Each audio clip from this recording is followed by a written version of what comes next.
열었느니라. 아멘. 네, 오늘도 하나님의 사랑이 가득한 말씀 앞으로 나오신 우리 성도님들 주님의 이름으로 환영하고 축복합니다. 오늘 우리에게 주시는 말씀이 우리가 걸어가는 길에 빛이요 등임을 기억하면서 우리 하나님의 말씀을 믿고 신뢰하고 또 의지하는 마음으로 주님과 막막해 보이는 길이라 할지라도 우리 끝까지 걸어가서 승리하는 주님과 함께 영원히 즐거운 평안한 길을 걸어가는 귀한 성도님들 되시기를 축복합니다.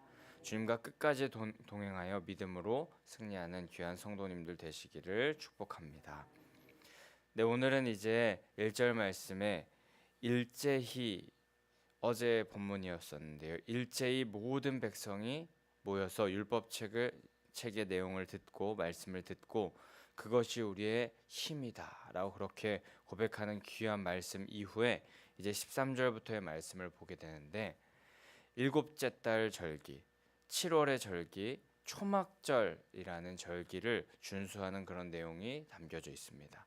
오늘 이 초막절을 거행하였던 내용을 함께 나누면서 은혜를 받고 또 도전받는 귀한 시간 되기를 소망합니다. 네, 오늘 말씀 13절에 보면요, 그 이튿날 족장들과 제사장들, 레위 사람들이 율법의 말씀을 밝히 알고자 하였다라고 그렇게 기록되고 있습니다. 1절부터 12절까지의 말씀을 보게 되면은 어제 본문이었는데 모세의 율법책, 모세오경에 기록된 말씀을 듣고 이를 밝히 깨달아 기쁜 마음으로 처소로 돌아갔었다라고 하는 것을 우리가 말씀을 보아 알 수 있는데요. 말씀을 밝히 깨닫고 알게 되었을 때 12절 말씀과 같이 크게 기뻐하고 즐거워할 수 있게 된다는 것입니다. 그래서 오늘 말씀의 시작부터 이스라엘 지도자들은 그 말씀을 더 밝히, 더 깊이 깨닫고 싶은 마음이 넘쳐났었던 것입니다. 우리도 말씀을 듣고 깨닫게 될 때에 우리 안에 샘솟는 기쁨이 넘쳐나게 됨을 기억하기를 원합니다. 그리고 더욱 말씀을 보고 말씀을 우리 마음 가운데 새기고 싶어 하는 그런 자들로 거듭나기를 소망합니다. 그렇게 우리 간절히 원하기는 우리 안에 말씀이 진정 기쁨과 즐거움이라는 사실을 깨닫고 말씀 앞으로 매일매일 나아가는 자 되어야 할 줄 믿습니다. 그렇게 말씀으로 이스라엘은 영적인 부흥을 경험하게 될 텐데, 이 모든 것은 사람들이 사모하는 마음도 분명히 있어야겠지만 하나님의 전적인 인도와 하나님의 감동으로 가능하게 된다는 것을 우리 기억해야 할 줄 믿습니다.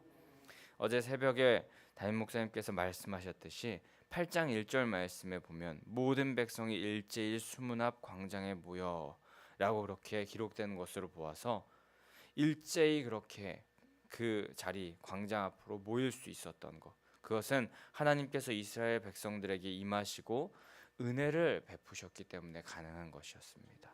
시거만 가고 희미해져 가는 우리 안에 타오르는 부흥의 역사를 사모하는 마음도 있어야겠지만 그것은 우리의 노력으로 되는 것이 아닌 모든 것이 하나님의 감동으로, 하나님의 전적인 은혜로 된다는 것을 기억하면서 하나님의 감동, 하나님의 은혜, 하나님의 임재, 하나님의 역사를 사모하며 기도하며 하나님의 도우심을 구하며 나아가는 우리가 되어야 할 줄 믿습니다. 우리의 힘도 아닌 능도 아닌 오직 성령의 감동으로 부흥이 가능케 됨을 우리 기억해야 할 줄 믿습니다. 결국에 하나님의 감동으로 말씀의 부흥이 시작된 그 이스라엘 백성들, 그들은 말씀을 더 깊이 밝히 알고자 하여서 오늘 그 말씀 초반부 율법 전문가 학사 에스라를 찾아갔다라고 기록이 됩니다. 에스라는 율법을 이해하고 또 그 율법을 현명하게 사용할 줄 알며 또 율법을 깨달아 생활에 준행하며 옮길 줄 알았던 통찰력 있는 율법 말씀의 전문가였습니다. 에스라는 하나님의 뜻을 깨달아 바르게 가르치고 훈육할 줄 알았던 자였던 것입니다. 족장들과 제사장들, 레위 사람들은 율법을 더 자세히 깨달아 알기 위하여서 또 그 율법을 마음 가운데 새기고 삶 가운데 어떻게 실천할 수 있는지 그것을 배우기 위하여서 율법에 능통한 에스라를 찾아간 것이고, 그 율법을 밝히 알고 깨달았을 때 마음 가운데 기쁨이 넘쳐났기에 그 기쁨을 매일매일 어떻게 누릴 수 있을까 하는 그 고민을 가지고 에스라를 찾아갔던 것입니다. 우리도 하나님의 말씀, 바른 말씀을 알기 위하여서 올바른 복음이 선포되어지는 곳으로 우리가 찾아가야 할 줄 믿습니다. 그렇기 때문에 좋은 교회 또 좋은 목사님을 만나는 것은 너무나도 큰 축복일 텐데 우리는 그 축복을 이미 받고 있는 줄 믿습니다. 아멘. 하나님의 말씀을 다른 것 섞지 않으시고 하나님의 마음을 가지고 선포하시는 담임 목사님을 만나는 것은 가장 큰 축복일 것입니다. 정말 이거는 아부성 멘트가 아니라요. 우리가 진짜 받고 있는 축복이고 또 은혜인 줄 믿습니다. 우리 정말 복음이 선포되어지는 예배의 자리, 말씀의 자리, 말씀 훈련의 자리를 사모하셔서 영적인 스승이신 담임 목사님을 중심으로 하여 우리 안에 기쁨과 즐거움이 넘쳐나고 또 영적인 부흥의 열정이 다시금 뜨겁게 타오르는 우리 교회가 되기를 간절히 소망합니다. 결국에 그렇게 모인 지도자들은 율법에 기록된 무언가를 발견하게 되는데요. 바로 초막절에 관한 율법 규례였습니다. 일곱째 달 7월 절기에 초막에 거할지니라고 한 그 내용을 발견한 이스라엘 백성들이었는데, 초막절이란 이스라엘 백성들이 출애굽한 이후 40년간 광야에서 장막을 치고 살았던 때를 기념하는 절기로서 유대 종교력 7번째 달 15일부터 일주일 동안 거행되는 그런 절기였습니다. 일주일간 진행된 초막절에 이스라엘 백성들은 초막을 짓고 그 안에 거하면서 광야 장막 생활을 기념하였었습니다. 하지만 이런 초막절이 역사 가운데 규정대로 잘 지켜지지는 못했던 것 같습니다. 17절 말씀에 보면은 이같이 행한 일이 없었다라고 그렇게 기록되기 때문입니다. 그래서 이스라엘 지도자들은 잘 지켜지지 않았던 초막절을 더 잘 지키기 위하여서, 특히 또 이 지금 이스라엘 백성들은 바벨론 포로된 자리에서 이제 포로 귀환한 자들이었기 때문에 포로기에 잠잠했던 그 절기의 역사를 다시금 세우고 또 자신들도 다시 하나님께서 돌아오게 하시고 또 다시금 부흥의 역사를 이제 시작하시려고 하시는 그 상황 가운데 하나님 중심으로 신앙하겠다고, 그렇게 그 자리로 돌아가겠다는 결단으로 초막절에 대한 율법을 더 깊이 확인하고 연구하며 또 그 초막절에 하나님께 기쁨을 올려드리기 위하여서 지금 준비하고 있었던 것입니다. 그리하여서 초막절을 지키는 내용, 초막절을 어떻게 지켰는지에 대한 내용이 15절부터 기록되는데, 15절에는 그 초막을 짓는 재료가 무엇인지에 대해서 그 율법에 나온 그대로 어떻게 행하였는지를 상세히 제시하고 있습니다. 먼저 그 재료 중에 감람나무라는 나무를 말하는데, 감람나무는 이스라엘에서 굉장히 귀한 열매를 맺는 과수였습니다.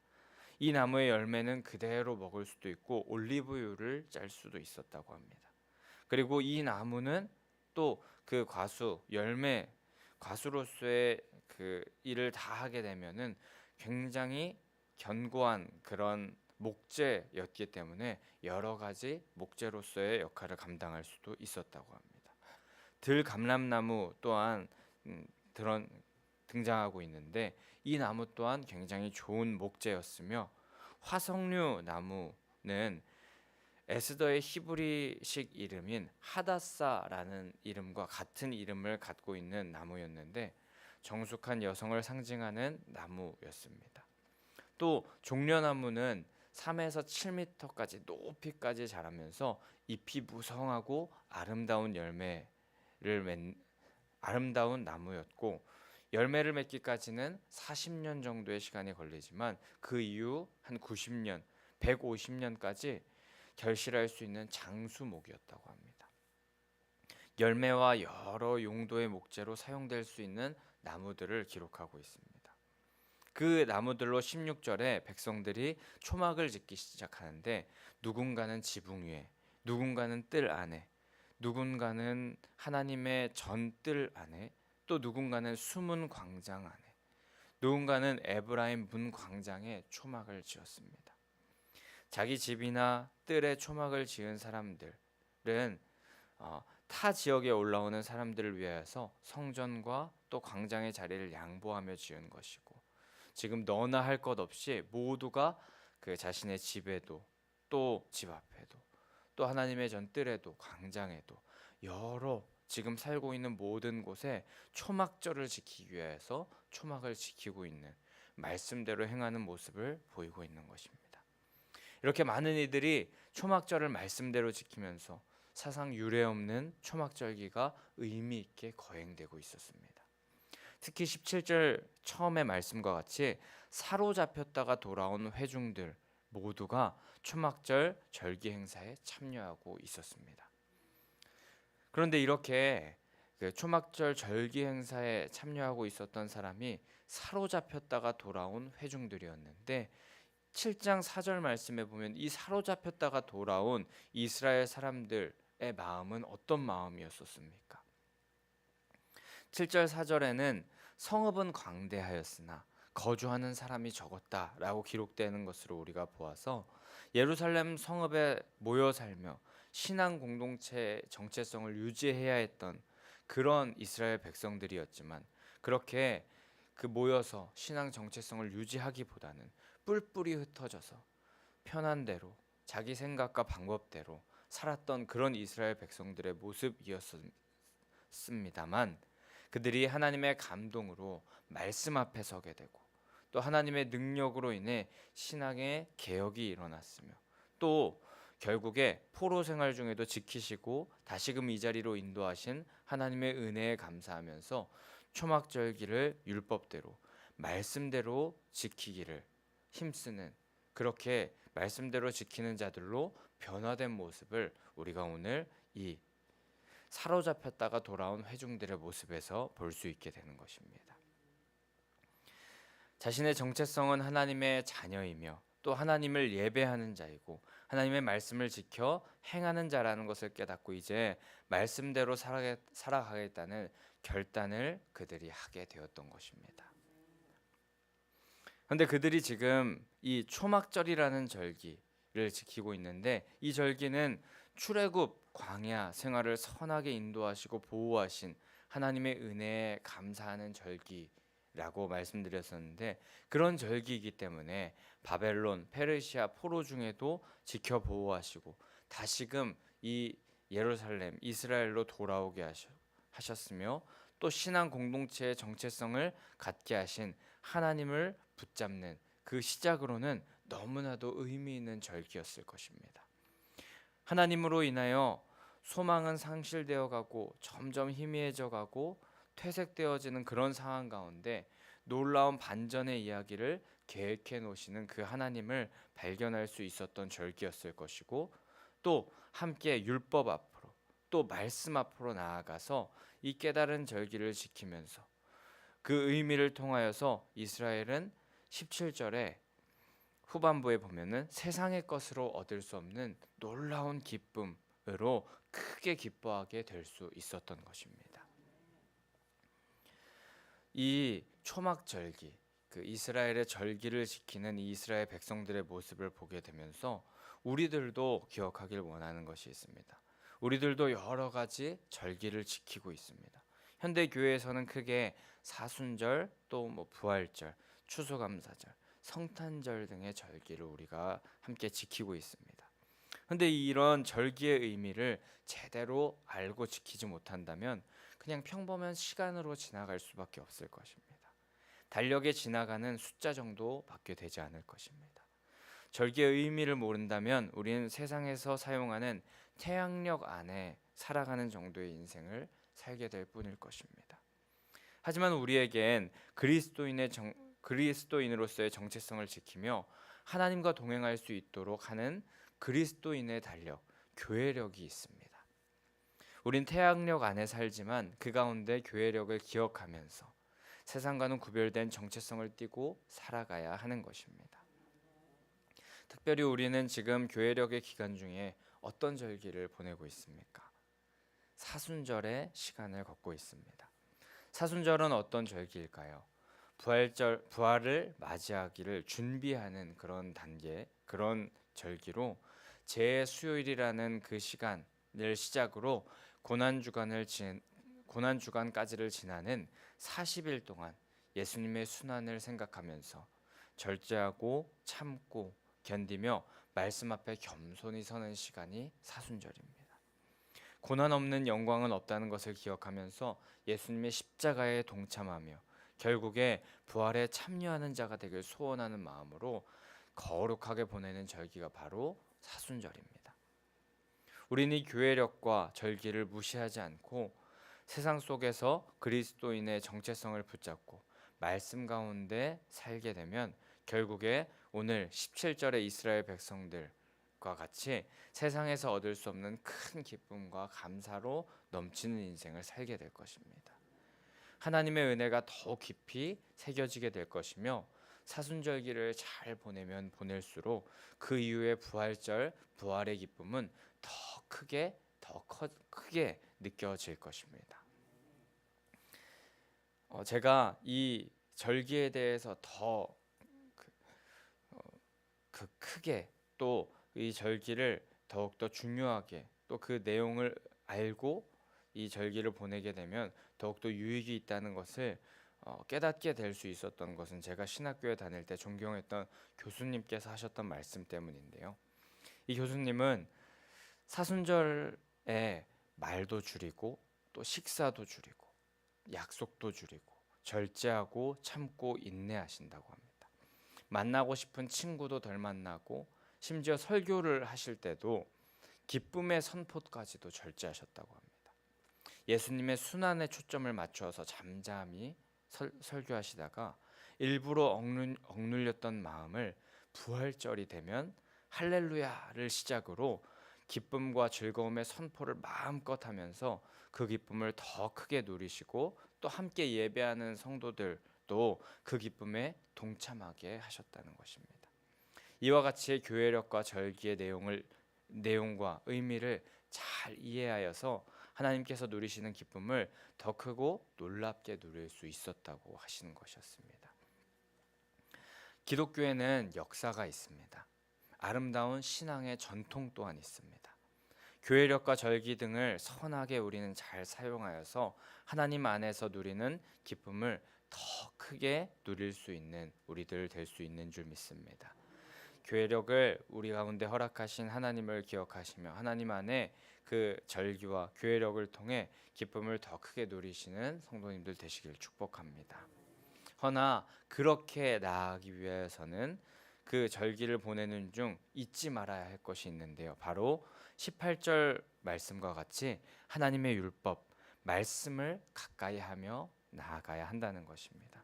절기의 의미, 절기의 그 의미를 지식만으로 여기며 생각하면서 살아간다면 조금 문제가 될 수 있습니다. 말씀은 곧 하나님이시기에 하나님과 함께 하려면 말씀을 가까이 해야 하는 것이고 이제 다음 주는 사순절의 클라이막스 고난 주간이 다가오게 될 텐데 예수님의 순환 십자가 죽으심을 말씀을 통해 더 깊이 묵상하는 중에 주신 하나님의 사랑을 더욱 누리시는 성도님들 되시길 소망하고 그 이후 고난 후 반드시 찾아오는 부활 터져나오는 기쁨과 감격을 마음껏 누리는 성도님들 되시기를 축복합니다. 오늘 하루 세상 속에 태양력 안에 살고 있는 우리들이지만 구별된 그리스도인으로 교회력을 기억하시면서 그 구별된 정체성을 가지고 세상 가운데 살아가지만 구별된 하나님의 백성으로 살아가는 성도님들 되시기를 축복합니다. 말씀이 중심이 되어 그 삶을 살아가려고 할 때 하나님께서는 그런 우리들 안에 기쁨과 감사, 부흥의 역사를 이루어 가실 줄 믿습니다. 그 놀라운 하나님의 역사 가운데 동참하시는 우리 귀한 성도님들 되시기를 주님의 이름으로 간절히 소망하고 축복합니다. 우리 그럼 이 시간에 함께 524장 함께 찬송하신 후에 기도하며 나아가겠습니다.